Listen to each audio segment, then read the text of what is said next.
First of all, just what does it mean to you just to finally be here one day away from achieving your NFL draft dream? This is a blessing to be here. Be here with the kids. This is what it's all about. To pass the game on to the next people who are coming up. You know what I mean? In all different kind of ways. But I think for me, just taking it. I'm trying to take it in slow. I've just been enjoying it. I've been enjoying being outside, being with other prospects and stuff. Because tomorrow is when we find out where we go next and our careers officially start, which is. I'm getting chills, you know what I mean? So it's been cool. You've been a popular pick for the Titans in a lot of mocks. How much you pay attention to that? What's your interaction with them? Yeah, I don't really. I try not to look at the mock drafts unless I'm scrolling on Twitter and it's like top thing, So unless it's at the top of my Twitter thing, I don't really look.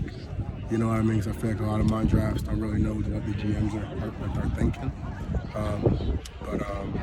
In the moment, I saw the draft day movie the other day, so I realized, you never really know till that day, But to be a Titan would be cool, to play with Nick Petit-Frere again. I told him, I was like, hey, I might be your next tackle on the left side again, with the 77. I already talked to Taylor about it, to get the 77 to play with him would be cool, What's your interaction been like with Nicholas over the last year? What kind of advice has he given you? Yeah, Nick is my guy. He's been my guy. He's been my guy since high school.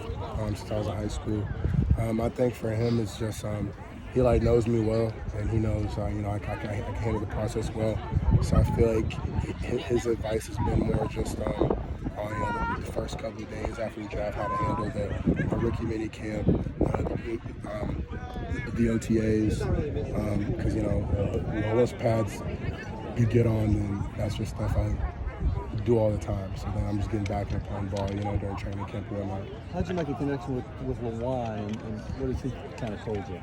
Yeah, so I've been watching him since I was younger, so it's cool. I'm chilling at the combine. I'm doing my warm up. We're chilling. I'm doing my stretches. He walks up, taps me on the shoulder. I was like, hey. He was like, how does it feel to be the next left tackle of the Titans? And I looked at him. I was like, what? I know it sounds like that's kind of cool, but I didn't know I didn't know how he felt about it or anything. But he was cool. He was like, nah, dude, you're good, dude. He was like, you already got the job, dude. You're good, whatever. He was just joking. He's funny. But so it's kind of how our connection started. And then we talked about some stuff surrounding the game and techniques. And he came up to Columbus. We did a Busting with the Boys thing together with him and Will Compton. And I actually just texted them back and forth last night as soon as I was landing. We were talking about the podcast, and we were talking about how it feels to be down here. So those guys are amazing. I remember you were. Would be cool for you to wear his 77 right out of the gate. Oh no, he totally understands. No, he understands. He said he told me I should pay any amount of money to secure that jersey, a whole salary. I remember you saying before you even got to Ohio State that you wanted to go to Ohio State, you wanted to get your degree in 3 years, and you wanted to be a first-round pick. How does it feel now that journey is almost complete? Oh man, it's amazing. It's kind of cool. We were just inside actually, and the kids were drawing up vision boards, and I was telling them I knew what I wanted to do, and I don't shy away from my goals. And I kind of like the concept of the vision boards. You're putting it out there. You're sharing with your friends at the table. I think when you put your goals in the atmosphere, now you're holding yourself accountable to get it. I think for me, early on as a true freshman, before I knew any plays, I told you what I want to do with no knowledge of how to run the scheme at Ohio State. I was ready to tell you. So I feel like for me, it's always in a mindset of to write my goals down and say it out loud and try to own it. So it's kind of cool that I'm able to fulfill all those goals again, to be able to be a first rounder, to get a degree, to get a tree. I think all that happened in God's time, and I'm super grateful to be able to accomplish, what I said I wanted to. Was actually getting there harder than you thought it would be? Getting here? Yeah. I don't know. I feel like for me, my mindset, getting to the NFL is probably different than others. Because my dad played in the league, and my dad, his background, he didn't have the best. He didn't have all the resources. He grew up in Chicago. He went to JUCO, then in Miami. Played maybe a year and a half, and then he went to the league as a fifth rounder. And I know, despite him going to NFL as fifth rounder, that's still a big deal, especially coming from the MAC. I feel like for me, I knew where he was at as far as his game was. He made it to NFL. So me, I'm growing up hearing these stories about my dad and what it was like when he grew up. And I'm thinking, oh, if he went 5th round, I'm going 1st round. That's my mindset as a kid. It's probably kind of skewed, perspective of how hard it was. So for me, I always figured if I do the stuff he didn't do and I do stuff that's right, then I'd be able to make it work. And I'm sure it helps to be 6'7", 313 along the way. I'm sure that helps a little bit, So I think that mindset and the God-given ability will help out. You mentioned you were making vision boards with the kids as well as working out with them on the field today. What was on your vision board? Like, was this moment something that you've been manifesting, putting out into the universe for a long time? Yes. I think for me, I've wanted to always use the game of football to be able to spread the glory of God, to other people. And I think that starts with the kids, too, you know what I mean? It's still that mindset that you can do it, too, because everybody says, you can do, what you want, but they might not have those role models around them in person. Be like, you know what? People say you can't be all in on football. I was all in on football from the jump. I still got my degree. I still have a foundation. I still do stuff to help the community. But I've been all in on football because I understand, that was my first dream. I was all in on since I was 5. And from there, I was able to build and establish other things. So I think for me, football has always been on my board, trying to spread the word of God. I want to be a pastor. I don't want to be a pastor of a church, but I think in a way I want to be a pastor in scenarios like this one, to show how grateful I am. And I wanted to learn how to ride a skateboard. That's the only thing I've never accomplished. Wait, you can't ride a skateboard? No. I mean, you're a big guy. I guess that kind of makes sense. So for you, this is bigger than just being able to make a living playing football. This is about an opportunity to spread the word of the Lord, to spread things throughout a community. This is bigger than the game, right? Yeah, I think that's the beauty of the game. I think it's a part of the game. You know what I mean? I think the game itself is so big that it can include other things. You know what I mean? I think for me to be able to dominate the opponents off the field, and I think to have off the field interactions. You don't have off the field interactions like this if you're not balling out. You know what I mean? You're not recording a guy that gave up 6 sacks, and you're like, tell me about God a little bit. You don't want his story. You walk past him.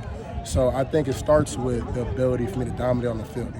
That's the main thing. I want to keep that the main thing, and then from there, I feel like I have to use the talent that God gave me in order to spread His word. You know what I mean? Paris, how much of your Jets from the Jets throughout this process?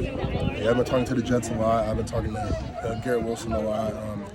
I met with Woody Johnson, a great guy.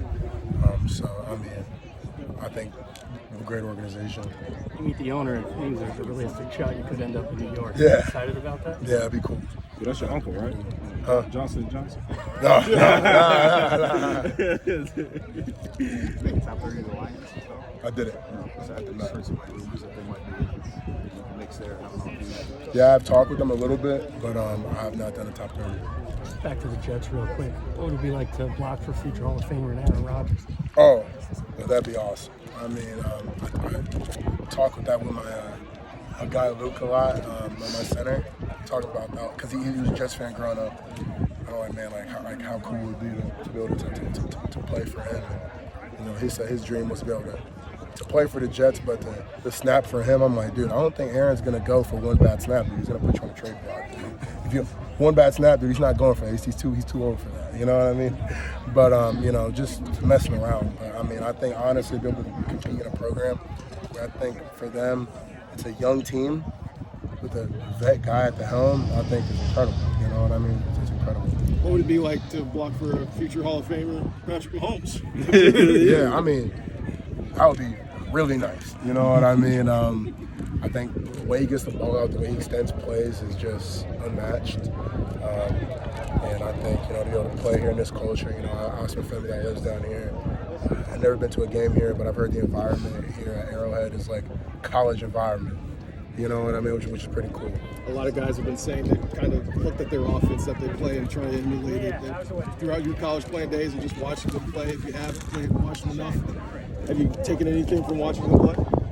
I just know that they play explosive. It's an explosive offense. Have you met with the Chiefs at all this offseason? I have. I had a formal with them at the combine. How did those talks go? It was good. It was good. I mean, I think there's not. I mean, in this process, I've been all a business about everything, and regardless of who I meet or who they are, I've been business. But when I walked in and saw Andy Reid, I had nothing but smiles. Like, man, you the man, dog. Like, what's up? You know, it was kind of cool. But I had that for a split second before I locked back into business. But you know, it's just reminding you how cool this process is. I mean, it's a business, $1 billion one. You know what I mean? So it's all serious.